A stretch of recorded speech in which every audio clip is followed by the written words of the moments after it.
Sejarah Masjid Al-Aqsa. Assalamualaikum warahmatullahi wabarakatuh. Selamat menyaksikan tayangan kami, Pesantren Virtual 9. Dengan topik, Sejarah Masjid Al-Aqsa. Sejarah Masjid Al-Aqsa perlu dipahami oleh umat Islam.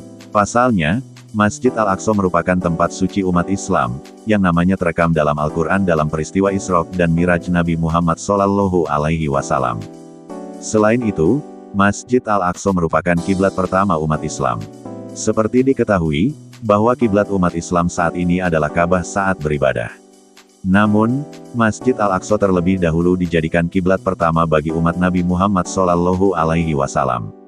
Sejarah Masjid Al-Aqsa sejak awal pendiriannya. Sebagai tempat yang bersejarah dan penting bagi umat Islam, kita tentu perlu memahami fakta-fakta sejarah terkait dengan Masjid Al-Aqsa ini. Awal didirikannya Masjid Al-Aqsa. Sejarah berdirinya Masjid Al-Aqsa terdapat beberapa pendapat. Beberapa ulama meyakini, bahwa Masjidil Aqsa dibangun pertama kali oleh malaikat, atas izin Allah Subhanahu wa Ta'ala. Ini merupakan pendapat Ibnu Katsir, At-Tabari dan Al-Qurtubi.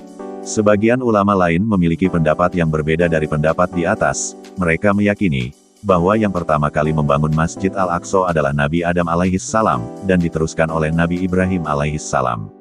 Pasca Nabi Ibrahim, pembangunan Masjid Al-Aqsa ini diteruskan oleh Nabi Sulaiman alaihissalam yang membangun masjid ini menjadi bangunan yang besar, kuat, dan indah. Sejarah Masjid Al-Aqsa tentunya sangat berkaitan dengan perjuangan Nabi Muhammad SAW. Bukan hanya sekadar masjid, sejarah Masjid Al-Aqsa adalah tempat di mana Nabi Muhammad SAW bermalam sebelum berangkat ke langit ke-7 dalam perjalanan Isra Miraj. Peristiwa Isra Miraj sangat penting bagi umat Islam, karena perintah sholat 5 kali dalam sehari berawal dari peristiwa ini. Masjid Al-Aqsa menjadi tempat suci umat Islam yang namanya terekam dalam Al-Quran dalam peristiwa Isra dan Miraj Nabi Muhammad SAW. Hal ini tercantum dalam surat Al-Isra ayat 1, yang artinya, Maha Suci Allah, yang telah memperjalankan hambanya Muhammad pada malam hari, dari Masjidil Haram ke Masjidil Aqsa yang telah kami berkahi sekelilingnya, agar kami perlihatkan kepadanya sebagian tanda-tanda kebesaran kami. Sesungguhnya Dia Maha Mendengar, Maha Melihat. Al-Isra ayat 1. Fakta sejarah Masjid Al-Aqsa. Masjid Al-Aqsa menyimpan sejarah dunia yang mengejutkan. Sebelum berdiri semegah sekarang ini, masjid ini pernah dijadikan tempat pembuangan. Hal ini terjadi saat kerajaan Romawi menguasai wilayah Yerusalem. Pada masa para Yahudi tidak boleh memasuki kota, orang-orang Roma menjadikan area masjid ini sebagai tempat pembuangan sampah.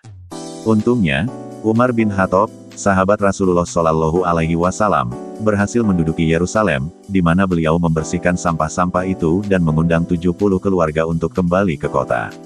Masjid Al-Aqsa terletak di kota Yerusalem yang merupakan kota penting bagi berbagai agama, di antaranya Islam, Kristen, dan Yahudi. Berada di tanah suci Yerusalem, Masjid Al-Aqsa sempat diperebutkan oleh ketiga umat tersebut. Beberapa kali masjid ini hancur akibat peperangan. Selain itu, Masjid Al-Aqsa juga pernah hancur karena gempa bumi, pada abad ke-7 yang menyebabkan kerusakan parah. Banyak orang yang salah kaprah tentang Masjid Al-Aqsa.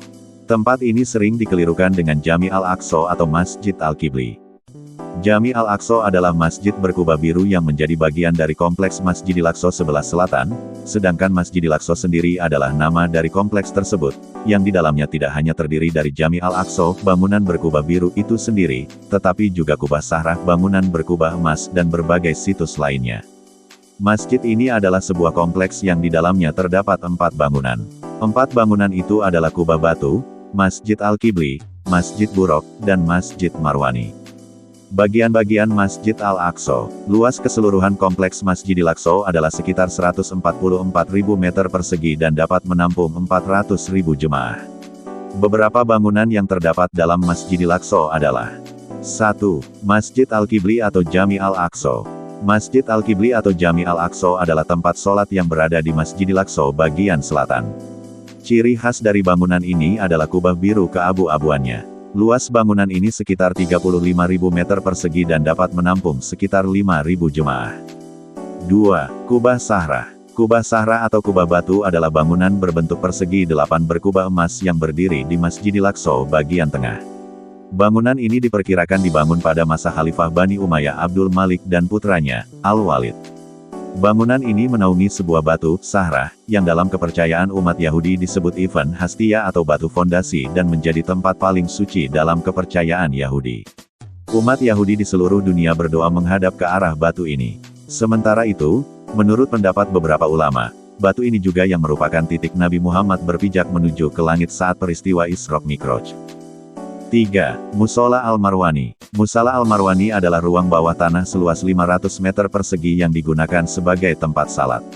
Letaknya berada di Masjidil Aqsa bagian tenggara. Tempat ini mulai digunakan sebagai tempat salat pada Desember tahun 1996 dengan menambahkan penerangan dan ubin.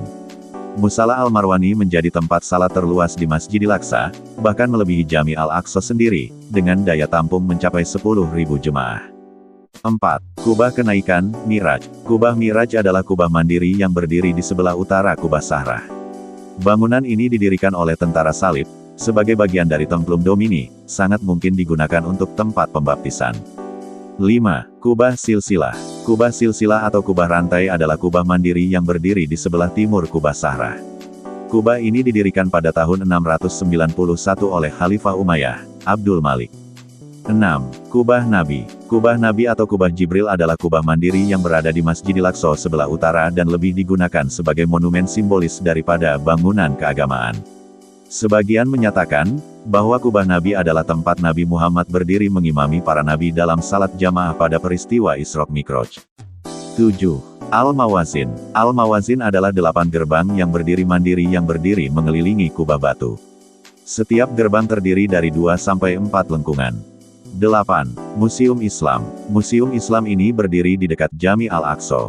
Tempat ini menjadi ruang pertemuan untuk Madrasah Fahruddin Muhammad, madrasah yang didirikan pada masa Al-Mansur Qalawun, Sultan Mamluk Mesir, pada 1282 Masehi. Tempat ini kemudian dijadikan museum pada 1923. 9. Air Mancur Koi Bay. Air Mancur Koi Bay adalah air mancur umum yang terletak di Masjidil Aqsa bagian barat, 50 meter sebelah barat Kubah Sahrah. Air mancur ini dibangun pada tahun 1455, atas perintah Al-Ashraf Saifuddin Enal, Sultan Mesir, dan dibangun ulang oleh penerusnya, Sultan Koi Bay. 10. Air Mancur Qasim Pasha. Air Mancur Qasim Pasha, juga dikenal dengan air mancur Jeruk Pahit, adalah air mancur tempat wudhu dan minum yang terletak di pelataran barat Masjidil Aqsa di kota lama Yerusalem. Bangunan ini terletak di depan gerbang silsilah. 11. Menara Masjid. Masjid ini memiliki 4 menara di sisi selatan, utara, dan barat. Menara pertama, dikenal sebagai Al-Fahariyah, dibangun pada tahun 1278 di bagian barat daya masjid. Menara kedua, yang dikenal dengan nama Al-Gawanimah, dibangun di sisi barat laut kompleks Al-Aqsa pada tahun 1297 sampai tahun 1298. Menara ketiga dikenal sebagai Bab As-Silsilah. Menara ini terletak di sisi barat Jami Al-Aqsa.